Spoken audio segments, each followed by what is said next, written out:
Hello and good morning to all you students.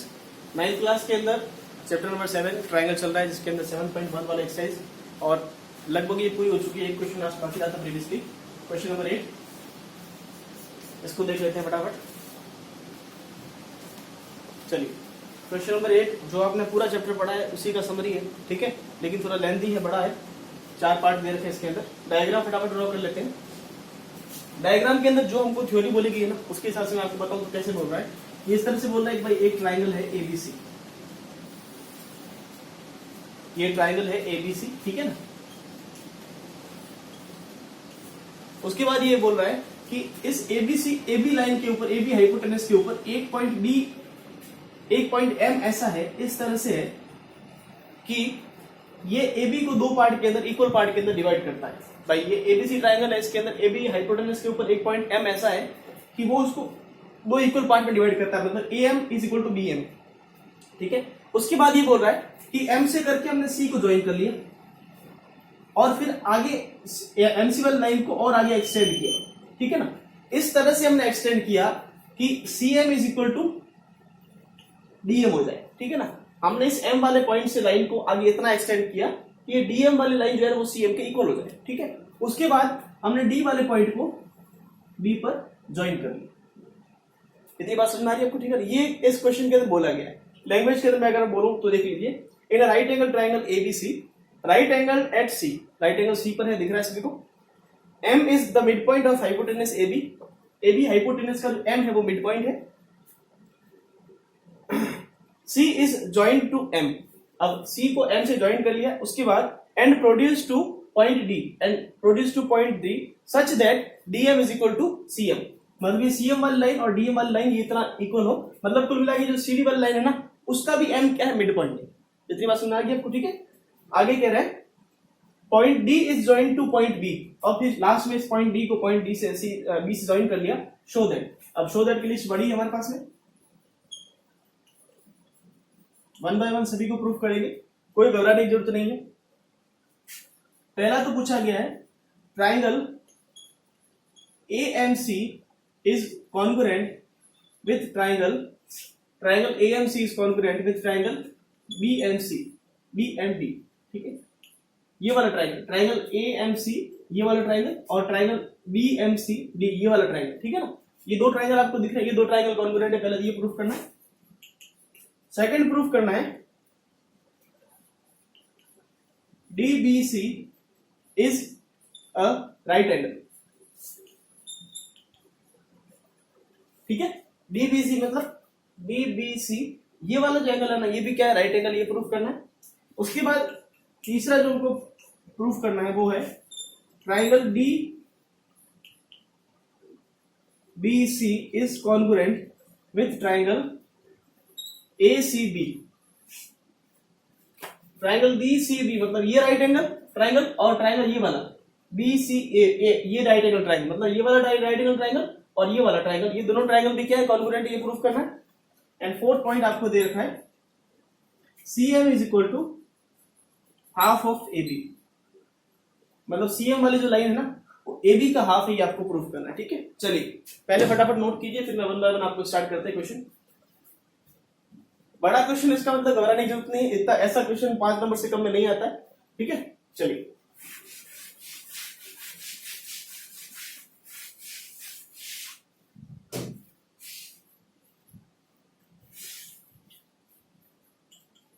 Solution. हमको पहले जो ट्रायंगल पूछा है फर्स्ट वाला पार्ट वो ये वाला है, सो फर्स्ट वाला पार्ट करेंगे, लिखेंगे in triangle AMC and BMD, AMC ये वाला ट्रायंगल और BMD ये वाला ट्रायंगल की बात कर रहा है, ठीक है ना। अब ध्यान से देखिए क्या चीजें हैं। आपको पता है कि भाई AB का मिड पॉइंट M है, मतलब मैं ऐसे कर सकता हूं कि AM वाली साइड है वो BM के इक्वल है, ठीक है। उसी तरह से इसने ये बोला था कि CM और ये DM ये दोनों भी इक्वल है, क्यों, क्योंकि ये M भी मिड पॉइंट था, ठीक है ना। तो मैं लिखता हूं ये जो लाइन है वो इसके इक्वल है, ठीक है ना। ये वाला पार्ट इसके इक्वल है और ये वाला पार्ट इसके इक्वल है, ठीक है। अब इस ट्रायंगल के अंदर आप देखिए कि एक साइड हमको दे रखी है और एक एंगल हम बोले, अगर मैं इस M को यहां ड्रॉ कर लेता हूं, राइट कर लेता हूं, सॉरी, ये वाला एंगल और ये वाला एंगल, ठीक है। अब देखिए क्या क्या गिवन है, साइड, पहली साइड ले लेते हैं AM, is equal to B M, A M is equal to B M. A M is equal to B M क्यों है? ये हमको दे रखा है पहले कि एम जो है वो एबी का मिड पॉइंट है। उसके बाद D M is equal to आपको दे रखा है C M, D M is equal to आपको दे रखा है C M, and angle B M B is equal to A M B. इसका रीजन हो जाएगा वर्टिकली अपोजिट एंगल।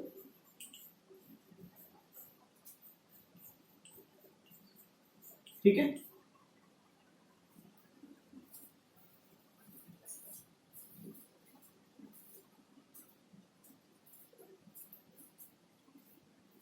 ये दोनों वर्टिकली अपोजिट एंगल है, इसलिए हमने इन दोनों को इक्वल कर लिया। ये वाली बाकी साइड हमको इक्वल दे ही रखी है, ठीक है ना। तो ये दोनों तो गिवन है, ये दोनों जो है वो आपको गिवन, ठीक है। ये वाला पार्ट और ये वाला पार्ट आपको गिवन है। अब देखिए हमको क्या क्या गिवन है, इस वाले ट्रायंगल की एक साइड बीच वाला एंगल और ये वाली साइड, दूसरे वाले ट्रायंगल की एक साइड बीच वाला एंगल और इसके इक्वल है। मतलब साइड एंगल साइड और साइड एंगल साइड से ये दो ट्रायंगल क्या हो जाएंगे, congruent. So triangle AMC is congruent with triangle BMD, है ना, BMD। कौन सा रूल है? साइड एंगल साइड, जो कि हमारा एग्जियो में पहला, ठीक है। बात तो समझ आ गई ना भाई। सीधा सीधा दे रखा है कि ये इसके इक्वल है, ये इसके इक्वल है, और वर्टिकली अपोजिट तो आपको याद होना चाहिए, पिछले वाले चैप्टर का है। नोट कर लीजिए, फर्स्ट वाला पार्ट हो गया। सेकंड वाला पार्ट था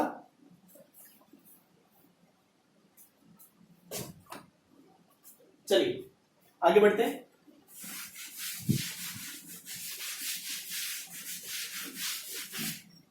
दूसरा पार्ट जो आपको बोला है वो ये बोला है कि DBC वाला ये एंगल राइट एंगल होगा, ये हमको प्रूफ करना है भाई। ये राइट एंगल है, ये हमको प्रूफ करना है, ये प्रूफ करना है, ठीक है ना। गिवन नहीं, उधर वाला राइट एंगल तो गिवन है, लेकिन इधर वाला हमको गिवन नहीं।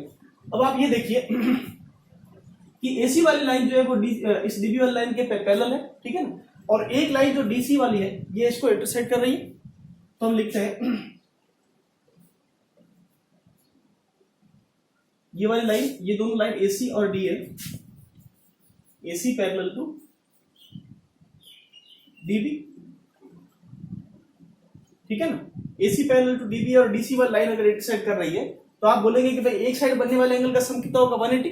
भाई अगर दो लाइन ऐसे आप देखिए, ये दो लाइन है, इसको तीसरी इंटरसेक्ट कर रही है, तो इन दोनों लाइन के एक साइड बनने वाले एंगल का सम कितना होगा, 180। सही कि नहीं? तो आप देखिए कि अगर हम इसकी बात करें इस एंगल की, तो ये वाला एंगल और इन दोनों का सम कितना होगा, 180। इस वाले एंगल और इस वाले एंगल का सम, सपोज इन दोनों को इस तरह से अगर हम ज्वाइन करते हैं तो इस लाइन के एक साइड बनने वाला एंगल का सम कितना होगा, 180। या फिर आप इस तरह से बोल सकते हैं कि ये वाला एंगल भी आपको 90 दिख रहा है और ये वाला एंगल 90 प्रूव करने के लिए किस तरह करेंगे, सो इंटीरियर एंगल से भी कर सकते हैं, एक और तरीका भी है, ठीक है। हम सीधा ही कर लेते हैं। Angle DBC plus angle ACB is equal to 180, ठीक है ना। चलिए ये कौन से एंगल है, को इंटीरियर एंगल्स, ठीक है ना। भूल गए होंगे आप भी, को इंटीरियर एंगल्स, एक ही लाइन के एक साइड बनने वाले एंगल्स का सम कितना होता है, 180, और वो को इंटीरियर एंगल्स होते हैं, ठीक है ना। को इंटीरियर एंगल का सम 180 होता है। तो एंगल DBC की बात करें, DBC प्लस ACB, वो वाला C वाला एंगल तो कितना दे रखा है, 90 इज इक्वल टू 180। तो मेरे पास में DBC कितना आ जाएगा, इज इक्वल टू 180 माइनस में क्या दे रखा है, 90। सो DBC आ जाएगा 90 डिग्री, ठीक है। प्रूफ हो गया। हमको ये पूछा है कि राइट एंगल प्रूफ करना है आपको DBC का 90 डिग्री का, नोट कर लीजिए। आगे चलते हैं।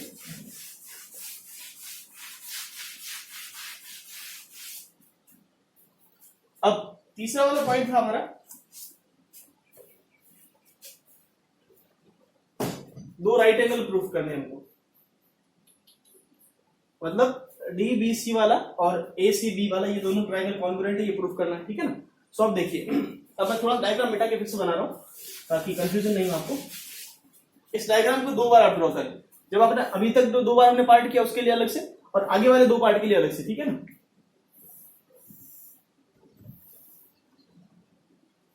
क्योंकि इक्वल साइड दिखाने के लिए हमारे पास ज्यादा स्पेस नहीं था, इसलिए। इक्वल साइड का मतलब क्या है, देखो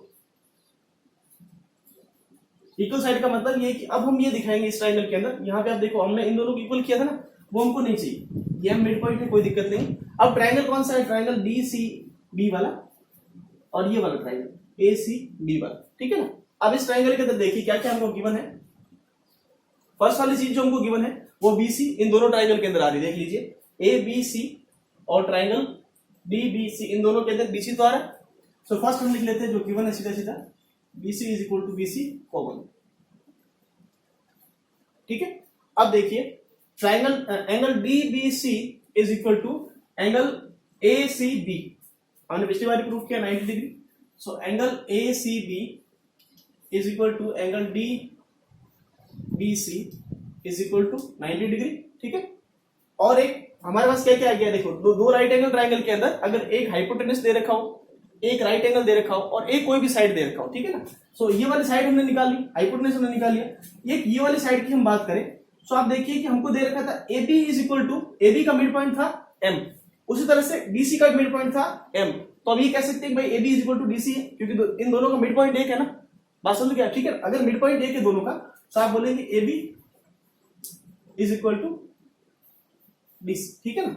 ये भी हमको एक तरह से आप लिख लीजिए, गिवन है फर्स्ट वाले पार्ट के अंदर। तो आप देखिए कि एक हाइपोटेनस एक ट्राइंगल का, उसका राइट एंगल और इसका एक एंगल, दूसरे ट्राइंगल के एक हाइपोटेनस राइट एंगल और साइड के बराबर है, तो ये दोनों ट्राइंगल क्या हो जाएंगे, congruent. So triangle A B A C B is congruent with triangle D B C. कौन से रूल से, RHS रूल से ये दोनों क्या हो जाएंगे, ट्राइंगल कॉन्ग्रुएंट प्रूफ हो जाएंगे, ठीक है। नोट कीजिए इसको, फिर फोर्थ वाला पार्ट करते हैं।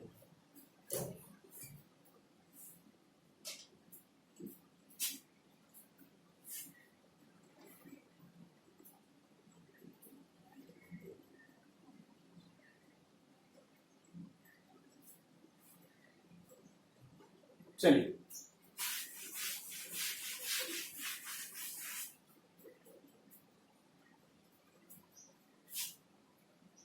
फोर्थ वाले पार्ट के अंदर हमको पूछा गया था कि सीएम जो है वो एबी का हाफ है, हमको ये प्रूव करना है कि CM is half of AB, ये हमको प्रूव करना है, ठीक है ना। सो हमने पिछले वाले हमने सीपीसीडी से किया एक तरह से, या फिर हमको गिवन है कि एबी जो है वो सीडी के इक्वल है, ये हमको पता है। सो अगर एबी वाली लाइन जो है वो अगर सीडी के इक्वल है, इन दोनों को अगर हाफ कर लेते, ठीक है ना, इन दोनों को हाफ करेंगे, सो एबी का half is equal to CD का हाफ।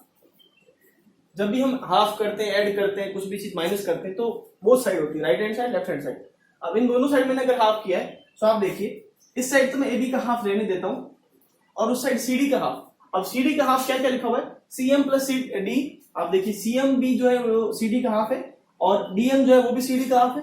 हमको क्या चाहिए, सीएम, तो सीएम जो है वो एबी का हाफ आपका प्रूफ हो जाएगा, ठीक है। नोट कर लीजिए।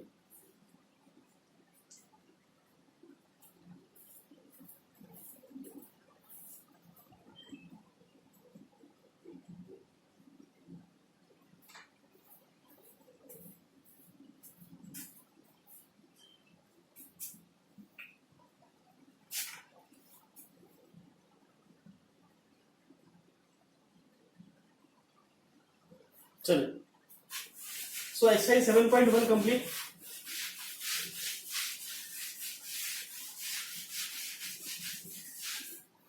अब देखिए, अब हम करेंगे कुछ एक्सियम और थ्योरम, ठीक है ना। सबके सब थ्योरम एक साथ नहीं करेंगे, जिससे क्या है कि आपको चैप्टर पूरा एक साथ ऐसे सब इकट्ठा नहीं हो जाए, ठीक है।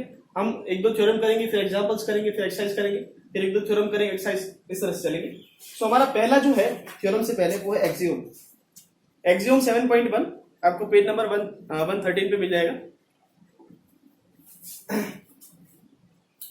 सो सबसे पहला है एक्सियम 7.1। एक्सियम 7.1 जिसको SAS रूल कहते हैं। अब देखिए, पहली बात मैंने बोल दिया कि एक्सियम है, ठीक है ना। तो एक्सियम है, इट मींस कि ये थ्योरम नहीं है, मतलब इसको प्रूफ करने की रिक्वायरमेंट नहीं है। एक्सियम्स वो आप बोल सकते हैं कि मैथमेटिकल एक्सप्रेशन है जिनको प्रूव करने की जरूरत नहीं होती, वो ऑलरेडी प्रूव है, ठीक है ना। तो इसका मैं सिर्फ पढ़ लेता हूँ, स्टेटमेंट क्या है। Two triangles are congruent if two sides and the included angle of one triangle, मतलब टू ट्राइंगल्स, दो कोई ट्राइंगल है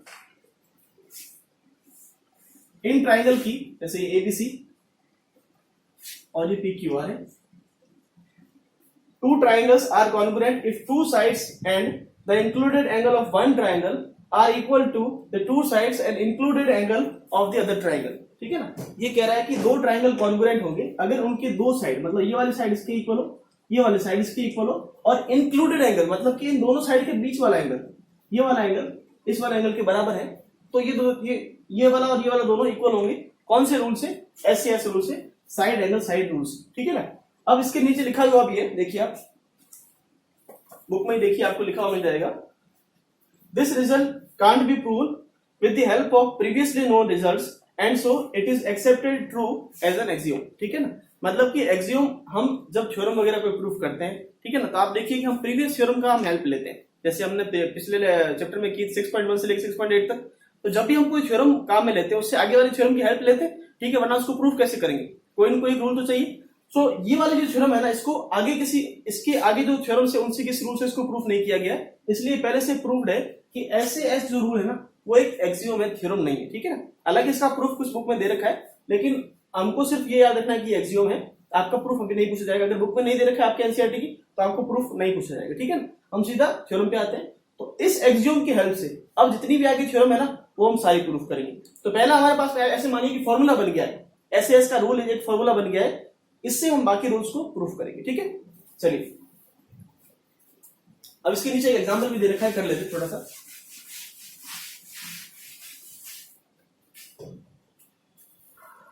एग्जांपल के तौर पर आपको एक एग्जांपल दे रखा है, एग्जांपल फर्स्ट। एग्जांपल फर्स्ट के अंदर कुछ डायग्राम बनाया हुआ इस तरह से।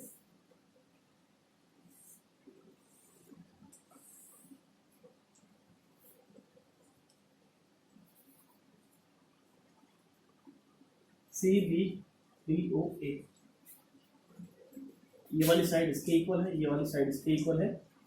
हमको प्रूफ करना है, आपको दे रखा है in the given AO is equal to OB, OD is equal to OC। Show that, ये तो गिवन है हमको, और शो दैट फर्स्ट है triangle AOD is congruent with triangle BOC। triangle AOD जो है, triangle AOD BOC के इसके कॉन्ग्रुएंट है, पहला ये प्रूफ करना है। एंड सेकंड पार्ट प्रूफ करना है AD is parallel to BC, ठीक है ना। ये दो बातें हमको प्रूफ करनी है।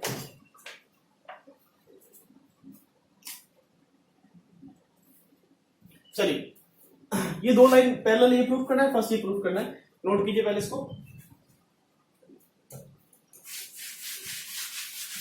अब देखिए हमको प्रूफ करना है पहला तो कि ये दो ट्राइंगल जो गिवन है आपको, ये दो ट्राइंगल कॉन्ग्रुएंट है। कौन सा ट्राइंगल? ये फर्स्ट वाला और ये सेकंड वाला, दोनों ट्राइंगल कॉन्ग्रुएंट है, ठीक है। अब इनको कॉन्ग्रुएंसी करने के लिए क्या करेंगे, इनकी जो पार्ट्स है उनको इक्वल प्रूफ करेंगे। भाई इस ट्राइंगल के अंदर OB वाली साइड जो है वो इस ट्राइंगल के AO वाली साइड के इक्वल है, so OA is equal to OB, ये भी गिवन है। उसी तरह से इस ट्राइंगल की OD वाली साइड इस OC वाली साइड के इक्वल है, ये भी क्या है, गिवन है, ठीक है ना। अब देखिए एंगल कौन सा, वही आपको एक ही एंगल दिख रहा होगा बीच में, वर्टिकली अपोजिट एंगल। कौन सा एंगल है? Angle COB is equal to angle, अब C वाली साइड है तो D वाला आएगा, DOA। कौन से रूल से?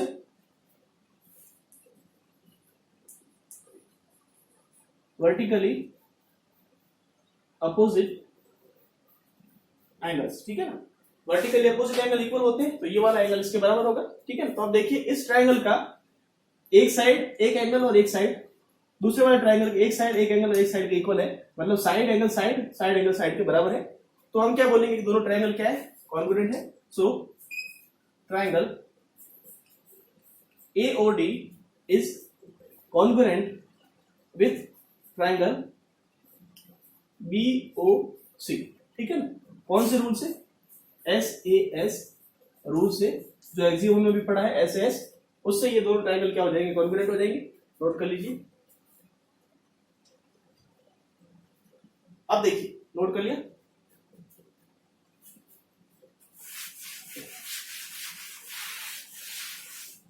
अब हमको आगे पूछा है कि AD is equal to AD parallel है BC के, ये हमको प्रूफ करना है, ठीक है ना। सेकंड पार्ट हमको प्रूफ करना है कि ये दो लाइंस जो है ना वो एक दूसरे के पैरेलल है। तो आप याद कीजिए 6 वाले चैप्टर के अंदर हमने किया था कि जब दो लाइन पैरेलल प्रूफ करनी होती है तो उसके लिए हम क्या करते हैं कि जितनी तरह के हमने एंगल्स पढ़े हैं, alternate interior angle, alternate exterior angle, corresponding angles और को इंटीरियर एंगल्स, इनमें से किसी एक पेयर को हम प्रूफ कर लेते हैं, ठीक है ना। उससे हमको पता चलता है कि दोनों लाइन क्या पैरेलल है, ठीक है। जैसे भाई ये दो लाइन, इसके अंदर अगर आप ये प्रूफ कर ले कि ये दोनों लाइन पैरेलल है, इसके लिए किसी एक पेयर को आप प्रूफ कर ले। जैसे अल्टरनेट इंटीरियर एंगल अगर हम यहां लेते हैं, कैसे आप देखिए, हमको पता है कि एंगल बी, जैसे in triangle AOD and triangle BOC, इन दोनों ट्राइंगल की बात कर रहा हूं, ध्यान से देखें। Angle CBO is equal to angle CBO is equal to DAO। अब देखिए मैंने क्या लिखा है, angle CBO is equal to DAB। मैंने ये लिखा है कि ये वाला एंगल जो है ना वो इस वाला एंगल के बराबर है। बताइए कैसे? CTCT। अरे भाई अभी हमने प्रूफ किया प्रीवियसली कि ये दो ट्रायंगल क्या है? कॉन्ग्रुएंट है। ये दो ट्रायंगल कॉन्ग्रुएंट है, मतलब बी वाली साइड जो A के ऊपर आएगी और सी वाली साइड डी के ऊपर आएगी।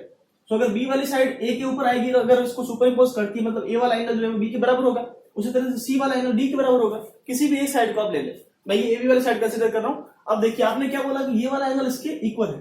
अब ये दोनों आपको अल्टरनेट टाइप के नहीं दिख रहे एंगल, मतलब अगर एबी और बीसी एडी और बीसी दो लाइन ऐसी है जिसके दो अल्टरनेट इंटीरियर एंगल बराबर है, तो आप बोलेंगे AD is equal to, so AD is parallel to BC। क्यों? क्योंकि ये अल्टरनेट इंटीरियर एंगल का पेयर बराबर है ना, इसलिए। ठीक है, नोट कर लीजिए।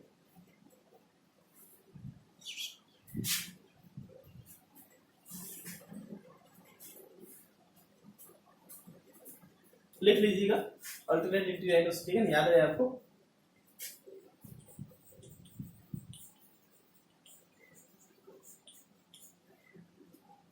ठीक है ना, ये अल्टरनेट इंटीरियर एंगल है, और अगर अल्टरनेट इंटीरियर एंगल किसी दो लाइन के बराबर है तो वो दोनों लाइन कैसे होती है? पैरेलल होती है। ठीक है, प्रूफ। चलिए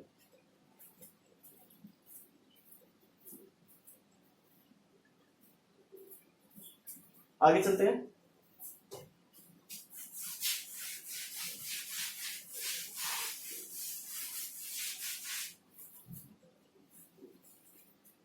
इसके बाद हम बात करते हैं एग्जांपल नंबर 2 की।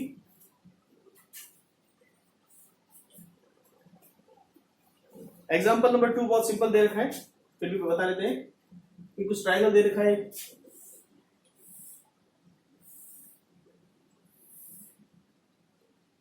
ये कोई एबीसी ट्रायंगल है,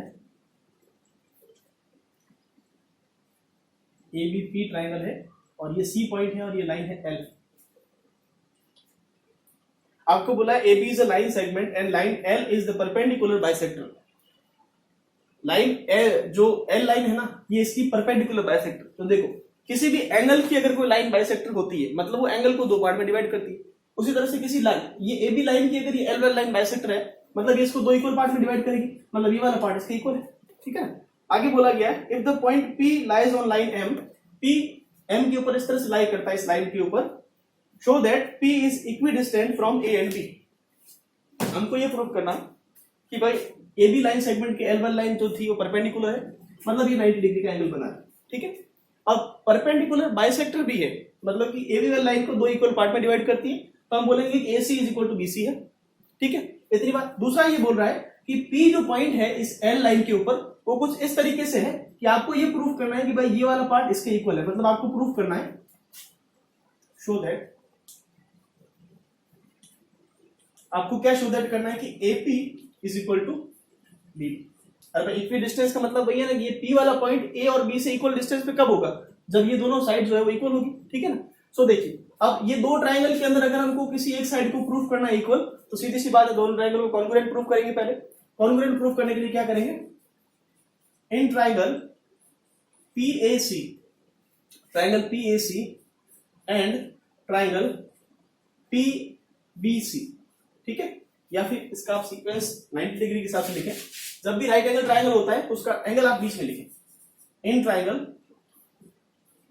PCA एंड ट्राइंगल PCB, ठीक है ना। इस राइट एंगल को बीच में लिखा करें, थोड़ा सीक्वेंस अच्छा दिखता है। अब देखिए एक एंगल हमको एक साइड पता है, ये वाली साइड इसकी इक्वल है, ठीक है। जो फर्स्ट हमको दे रखा है कि AC is equal to side AC is equal to BC, ये हमको गिवन है। बाइसेक्टर है परपेंडिकुलर, तो वो हमको गिवन है, एक तरह से आप लिख सकते हैं, या फिर ऐसे भी लिख सकते हैं कि L is perpendicular bisector of AB। ये भी रीजन यहाँ पे सही है और गिवन भी रीजन सही है, ठीक है। दूसरा आप देखिए, दूसरा क्या कि इन दो ये वाले ट्राइंगल और इस वाले ट्राइंगल के अंदर एक साइड कॉमन है, कौन सी, PC वाली side. So PC is equal to PC common, सही है ना। उसी तरह से आप देखिए एक एंगल ये वाला, मतलब angle ACP is equal to angle BCP is equal to 90। भाई 90 हो या कोई भी और एंगल हो, क्या फर्क पड़ता है, angle ACP is equal to BCP is equal to 90 degree, ठीक है ना। सो अब आप देखिए एक ट्राइंगल के अंदर साइड एंगल और ये वाली साइड, दूसरे ट्राइंगल की साइड एंगल और एक वाली साइड के इक्वल है, ठीक है ना। सो ट्राइंगल, अब आप यहाँ पे राइट एंगल देख के RHS से प्रूव करने मत बैठना, ठीक है ना। क्यों नहीं है, क्योंकि हमको जो गिवन है उसके हिसाब से चलना है। राइट एंगल दे रखा है, इसका मतलब हमेशा ये नहीं होता कि RHS लगेगी। So triangle ACP is congruent with triangle BCP by the rule of SAS। अभी हमने SS एक्सियोम किया ना, उसी के दो एग्जांपल दे रखे हैं और उसी को हमने प्रूफ कर दिया, ठीक है। अभी तक तो हमने दो ट्राइंगल को कॉन्ग्रुएंट प्रूफ किया है, फटाफट नोट करें इसको। अब जब हमने कॉन्ग्रुएंट प्रूफ कर लिया तो सीधे से देख लीजिए कि भाई ये ट्राइंगल इसके कॉन्ग्रुएंट प्रूफ है, मतलब इसका ये इस पे पूरा आ जाएगा। सो बाकी करस्पॉन्डिंग पार्ट इक्वल होंगे। सो आप देखिए कि AP इज इक्वल टू क्या हो जाएगा, AB।